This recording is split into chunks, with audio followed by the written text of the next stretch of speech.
Hi guys, इस video में हम लोग जानेंगे पैरामीटराइज्ड कंस्ट्रक्टर के बारे में। Okay, the constructors that can take the arguments are called parameterized constructor. यानी कि जिस कंस्ट्रक्टर में हम लोग आर्गुमेंट लिखते हैं या फिर आर्गुमेंट को कॉल किया जा सकता है या फिर हम लोग पैरामीटर यूज़ करते हैं, उस कंस्ट्रक्टर को हम लोग कहते हैं पैरामीटराइज्ड कंस्ट्रक्टर। ओके, इसका एक एग्जाम्पल देख लेते हैं। जैसे कि इसमें आप देख पा रहे होंगे कि क्लास कीवर्ड यूज़ किया है मैंने। मेरे क्लास का नाम है स्टूडेंट, इंट आईडी और रोल दो मैंने प्राइवेट डेटा क्रिएट किया है। पब्लिक में मैंने लिखा हुआ है स्टूडेंट। ये कंस्ट्रक्टर नेम है इंट दो आर्ग्यूमेंट्स यहाँ आपको दिख रहा होगा इंट और इंट। ओके, ये पैरामीटराइज कंस्ट्रक्टर है एक्चुअली। इसको मैंने आउटसाइड क्लास डिफाइन किया हुआ है, जिसे मैंने लिखा हुआ है क्लास नेम स्टूडेंट और स्कोप रिजोल्यूशन का यूज़ किया है। यहाँ मैंने लिखा हुआ है कंस्ट्रक्टर का नेम जो कि मेरा स्टूडेंट है। यहाँ आपको पैरामीटर दिख रहा होगा int n int r. Okay, और मैंने लिखा हुआ आईडी को एन दे दिया है वैल्यू और आर और रोल नंबर को आर दे दिया वैल्यू। ठीक है, तो इस तरीके से पैरामीटराइज कंस्ट्रक्टर लिखा जाता है जिसमें पैरामीटर्स होते हैं।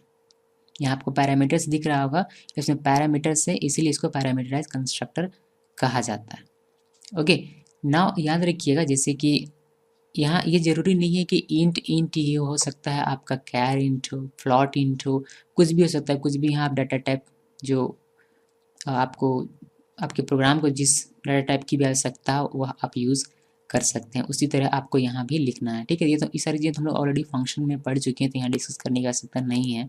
ओके, तो ये आपने अपना क्लास लिखा जिसमें आपने अपना एक कंस्ट्रक्टर जो कि पैरामीटराइज कंस्ट्रक्टर है उसको डिक्लेयर किया है और क्लास के बाहर आपने उसको डिफाइन भी किया। अब बाकी बचा है इसके ऑब्जेक्ट को क्रिएट करना। तो जब हम ऑब्जेक्ट क्रिएट करते हैं तो जनरली हम लोग इस तरीके से ऑब्जेक्ट क्रिएट करते हैं जिसमें हम लोग लिखेंगे स्टूडेंट, क्लास नेम और ऑब्जेक्ट का नाम। तो जब पैरामीटराइज कंस्ट्रक्टर की हम लोग बात करते हैं जिसमें कि पैरामीटर्स होते हैं, तो इस तरीके से हम लोग ऑब्जेक्ट क्रिएट नहीं कर सकते, ये गलत है। ठीक है, तो ऑब्जेक्ट क्रिएट करने का हमारे पास दो तरीका है। पहला जो तरीका है उसे कहते हैं by calling the constructor explicitly, जिसका सिंटैक्स यहाँ देखिए आपको लिखना है student object class name object equal student 10 और 145। ये 10 और 145 जो ये आर्ग्यूमेंट्स है जो कि जहाँ आपने अपने कंस्ट्रक्टर को डिफाइन किया उस पैरामीटर में जाकर ये जो वैल्यू है वहाँ पास होगा।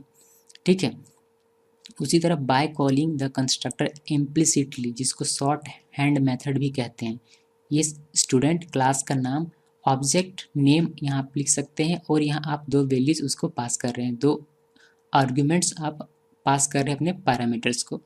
ओके, तो इस तरीके से हम लोग लिखते हैं। चलिए इसको हम लोग प्रैक्टिकल में देख लेते हैं कि किस तरीके से इसका प्रैक्टिकल किया जा सकता है। ओके, यहाँ आपको दिख रहा होगा मैंने क्लास कीवर्ड का यूज़ किया। स्टूडेंट मेरे क्लास का नाम है। पब्लिक में मैंने एक स्टूडेंट इंट नाम का ये कंस्ट्रक्टर डिक्लेयर किया है जिसको मैंने आउटसाइड क्लास डिफाइन किया है class name constructor name int A int B. इसमें ए और बी क्या है, दो पैरामीटर्स हैं। ओके, यहाँ मैंने सिंपली लिखा हुआ है सी आउट वैल्यू ऑफ ए में जो भी स्टोर होगा उसको आउटपुट स्क्रीन पर शो करना है।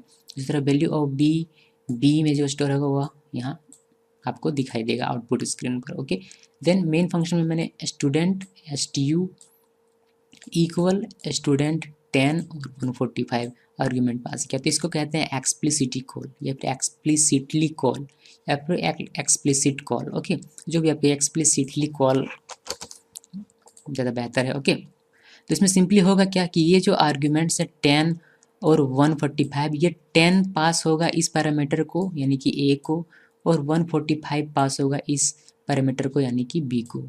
यानी कि ए इक्वल हो जाएगा 10 और बी इक्वल हो जाएगा 145 और यही आपको वैल्यू ऑफ ए 10 मिलेगा और वैल्यू ऑफ बी आपको 145 आपकी स्क्रीन पर दिखाई देगा।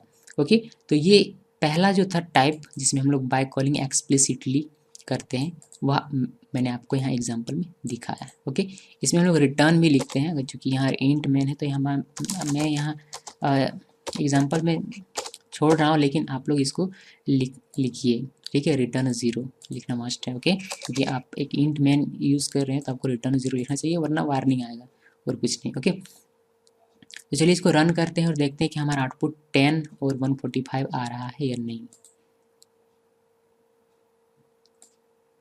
देखिए यहाँ आप देख पा रहे होंगे वैल्यू ऑफ ए 10 और वैल्यू ऑफ बी 145 आ रहा है। ओके, तो ये है पैरामीटराइज कंस्ट्रक्टर। एक और हम लोगों ने देखा था इम्प्लिसिटली कॉल, तो उसको भी हम लोग देख लेते हैं। इसी में सिर्फ हमें ये रिप्लेस करने की आवश्यकता पड़ेगी। तो इम्प्लिसिटली कॉल ये है, ठीक है, जिसमें आपको आपका क्लास नेम लिखना है, देन ऑब्जेक्ट नेम लिखना है, देन आपको अपना आर्गुमेंट लिखना है। ओके, और देखिए आर्गुमेंट में कुछ भी हो सकता है।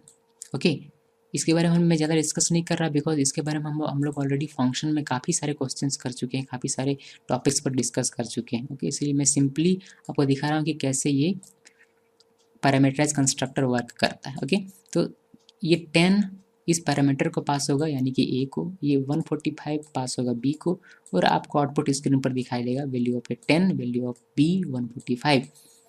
ये जो होता है ये आसान तरीका होता है, इसको शॉर्ट हैंड मेथड कहते हैं। ठीक है, तो इसी को जनरली हम लोग यूज़ करते हैं और हम लोग आगे यूज़ भी करेंगे जब हम लोग पैरामीटराइज कंस्ट्रक्टर का यूज़ करेंगे तब। ओके, तो चलिए इसको रन करते हैं और देखते हैं।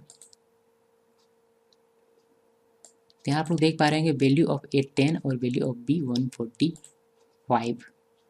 ओके, तो ये था हमारा कंस्ट्रक्टर, पैरामीटराइज कंस्ट्रक्टर का डिक्लेयर मैंने यहाँ किया है, और ये था हमारा पैरामीटराइज कंस्ट्रक्टर को मैंने डिफाइन किया है, और यहाँ हम लोगों ने एक्सप्लिसिटली कॉल के थ्रू अपने पैरामीटराइज कंस्ट्रक्टर को 2 वैल्यू पास किया है या फिर 2 आर्ग्यूमेंट्स पास किया है। ठीक है, okay then, thanks for watching this video.